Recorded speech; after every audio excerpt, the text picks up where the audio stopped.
सुनो दोस्तों, मैं तुम्हें एक ऐसी कहानी सुनाने जा रहा हूं जो तुम्हारे जीवन को बदल सकती है। यह केवल महाकुंभ के मेले की भीड़, गंगा की पवित्रता और साधु संतों के जप तप की बात नहीं है। यह कहानी उस गहरे रहस्य की है जो हर बार महाकुंभ के साथ जीवित हो उठता है। ध्यान से सुनना, क्योंकि यह कहानी तुम्हारे मन में छुपे सवालों को जगाएगी और तुम्हें उस दुनिया की झलक देगी जिसे अब तक केवल चंद लोगों ने समझा है। यह सब कुछ एक ठंडी रात में शुरू हुआ था। गंगा की धारा चुपचाप बह रही थी, लेकिन उसके भीतर कुछ ऐसा था जो मुझे खींच रहा था। मैं कोई साधु नहीं, न ही किसी धार्मिक यात्रा का हिस्सा था। मेरा नाम विवेक है और मैं एक लेखक हूं। मेरी आदत है नई कहानियों और रहस्यमयी विषयों की तलाश में भटकना। महाकुंभ का मेला बस शुरू ही होने वाला था। चारों ओर हलचल थी, लाखों लोग जुट रहे थे। मैं भी वहां मौजूद था, लेकिन मेरा मकसद अलग था। मैं उस रहस्य को समझना चाहता था जिसके बारे में मैंने बचपन से सुना था, अमृत की कथा। गंगा के किनारे चलते हुए मेरी नजर एक बूढ़े व्यक्ति पर पड़ी। उनकी आंखें गहरी और चेहरे पर रहस्यमय मुस्कान थी। उन्होंने मुझे इशारे से पास बुलाया। क्या तुम महाकुंभ के बारे में जानने आए हो? उन्होंने पूछा। हाँ, लेकिन मुझे लगता है कि यह केवल एक धार्मिक आयोजन नहीं है, मैंने कहा। सच कह रहे हो, उन्होंने धीमे स्वर में कहा। यह आयोजन केवल भीड़ और स्नान तक सीमित नहीं। इसके पीछे छुपा है एक ऐसा रहस्य जिसे जानने के लिए हर युग में लोग प्रयास करते रहे हैं। क्या तुम इसे जानना चाहते हो? उनकी बातों में कुछ ऐसा था जो मुझे भीतर तक झकझोर गया। उस बूढ़े व्यक्ति, जिन्हें मैं गुरुजी कहने लगा था, ने मुझे समुद्र मंथन की कहानी सुनाई। देवताओं और असुरों ने अमृत प्राप्त करने के लिए समुद्र का मंथन किया था। यह कहानी मैं पहले भी सुन चुका था, लेकिन उन्होंने इसे एक अलग दृष्टिकोण से बताया। समुद्र मंथन केवल एक कथा नहीं है, गुरुजी ने कहा। यह प्रतीक है जीवन और ब्रह्मांड के मंथन का। अमृत वह नहीं जो केवल पीने से अमर कर दे। यह वह ऊर्जा है जो आत्मा को शुद्ध और अमर बना देती है। तो क्या अमृत असल में मौजूद है? मैंने पूछा। हाँ, लेकिन इसे पाना आसान नहीं।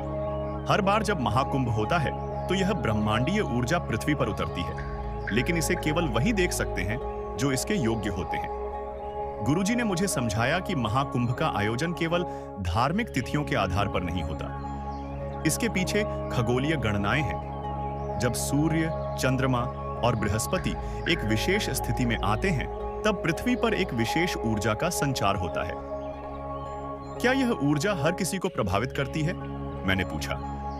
हाँ, उन्होंने उत्तर दिया, लेकिन इसका प्रभाव वैसा ही है जैसा एक बीज पर बारिश का होता है। अगर बीज तैयार हो तो वह अंकुरित हो जाएगा, अगर नहीं तो वह केवल गीला होगा। गुरुजी ने मुझे प्रयागराज के एक पुराने पुस्तकालय का पता दिया।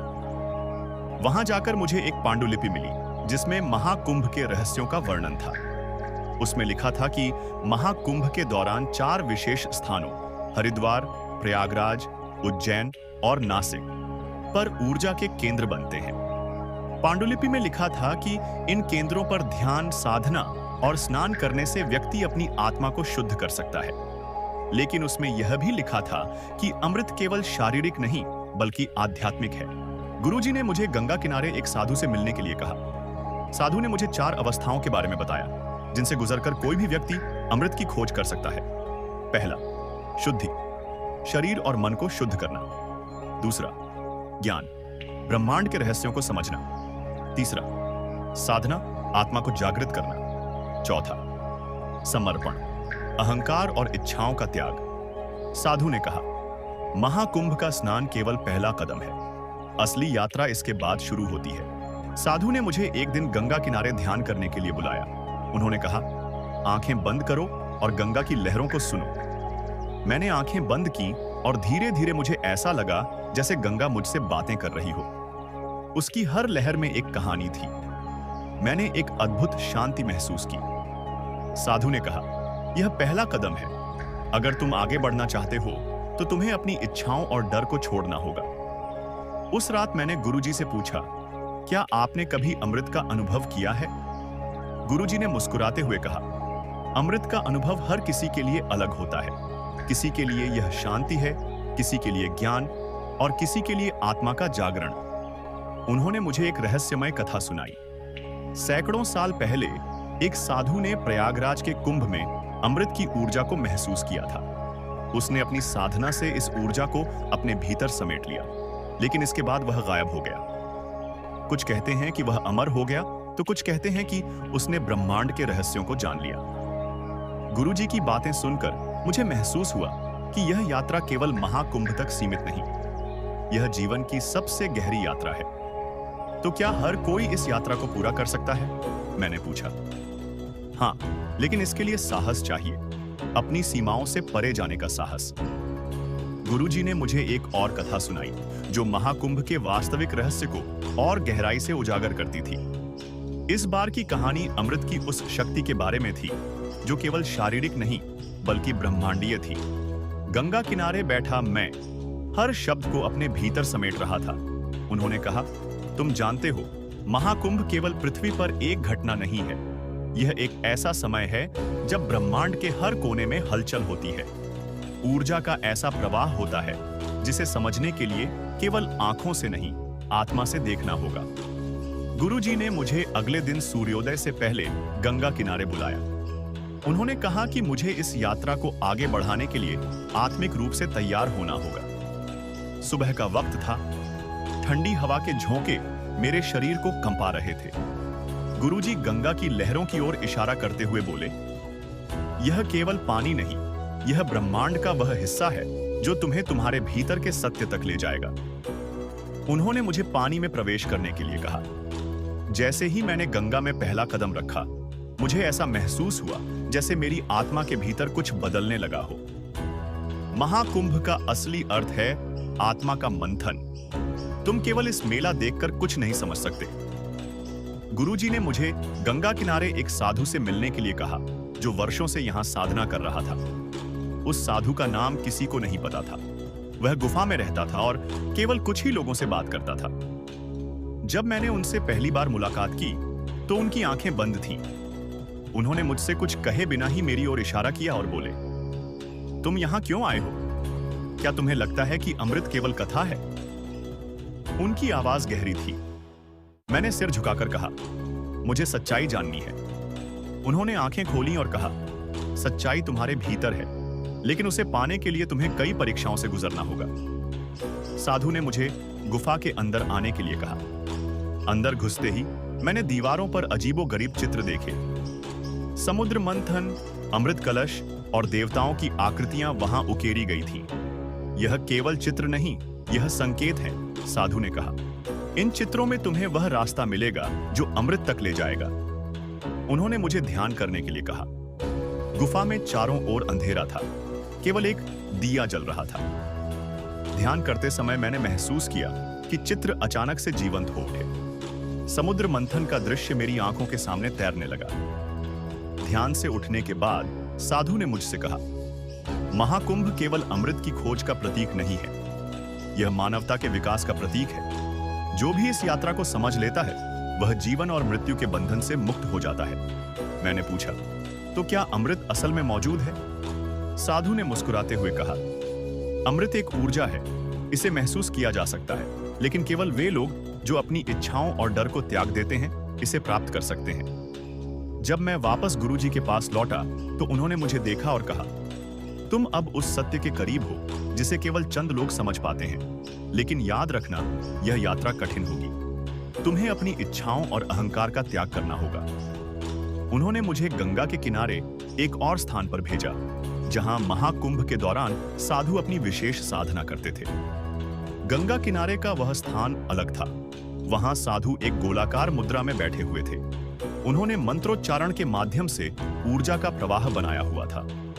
जब मैंने वहां कदम रखा तो मुझे ऐसा महसूस हुआ जैसे मेरे शरीर में एक अजीब सी हलचल हो रही हो। मेरी आत्मा में हल्कापन था और मेरा मन शांति से भर गया। एक साधु ने मुझसे कहा, यह वह स्थान है जहां अमृत की ऊर्जा उतरती है, लेकिन इसे देखने के लिए तुम्हें और गहराई में जाना होगा। गुरुजी ने मुझे एक अंतिम संकेत दिया, तुम्हारी यात्रा अभी समाप्त नहीं हुई है। आगे तुम्हें ऐसे लोगों से मिलना होगा जो इस रहस्य को समझ चुके हैं। उन्होंने मुझे उज्जैन के महाकाल मंदिर जाने के लिए कहा। वहां मुझे एक और साधु मिलेगा जो मुझे आगे की यात्रा के लिए तैयार करेगा। गुरुजी के निर्देशानुसार मैं उज्जैन के महाकाल मंदिर की ओर निकल पड़ा। मेरी यात्रा अब केवल एक साधारण तीर्थ यात्रा नहीं थी। यह आत्मा के भीतर छिपे रहस्यों को समझने और सच्चे ज्ञान की खोज बन चुकी थी।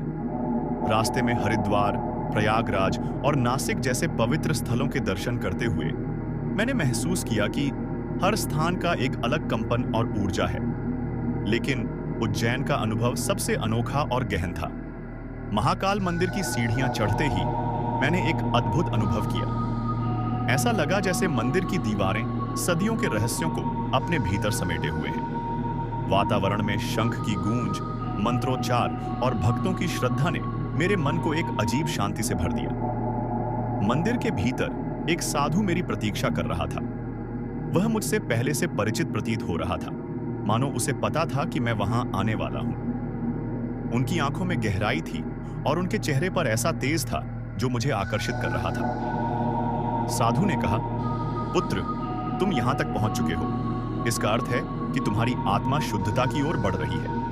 लेकिन अमृत की प्राप्ति केवल तभी होगी जब तुम अपनी आत्मा को पूर्णतः निर्मल कर लोगे।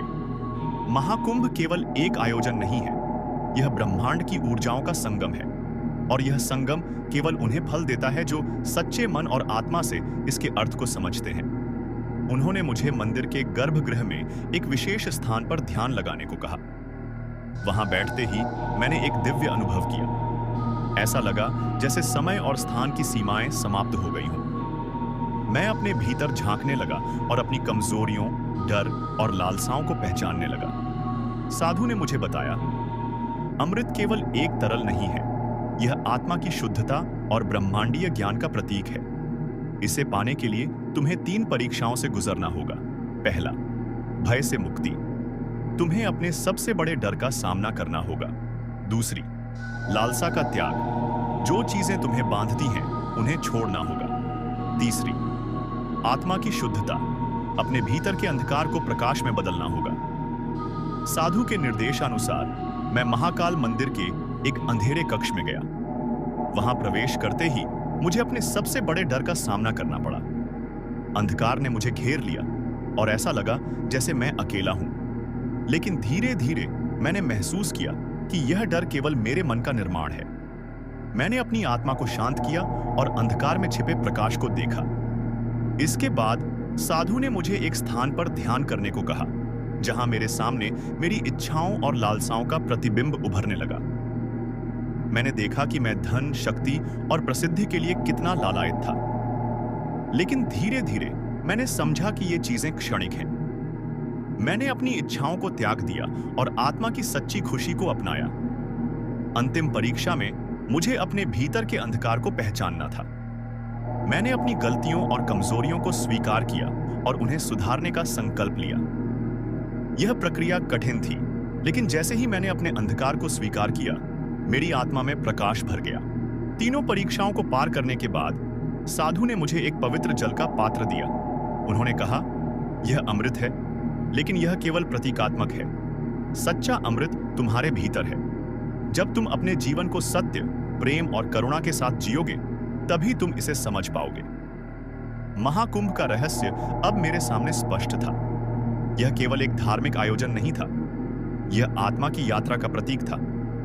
गंगा, यमुना और सरस्वती का संगम केवल नदियों का संगम नहीं था, यह शरीर, मन और आत्मा के मिलन का प्रतीक था। अगर यह कहानी आपको प्रेरणादायक और अद्भुत लगी हो, तो हमारे चैनल अभयम स्टोरीज 132 को सब्सक्राइब करना न भूलें। यहाँ आपको ऐसी और भी कहानियां मिलेंगी जो इतिहास, रहस्य और आध्यात्मिकता से जुड़ी हुई हैं। आपके साथ इस यात्रा को साझा करना हमारे लिए गर्व की बात है। हमारे चैनल पर जुड़ें और हर सप्ताह नई और रोमांचक कहानियों का आनंद लें। पूरी कहानी सुनने के लिए धन्यवाद।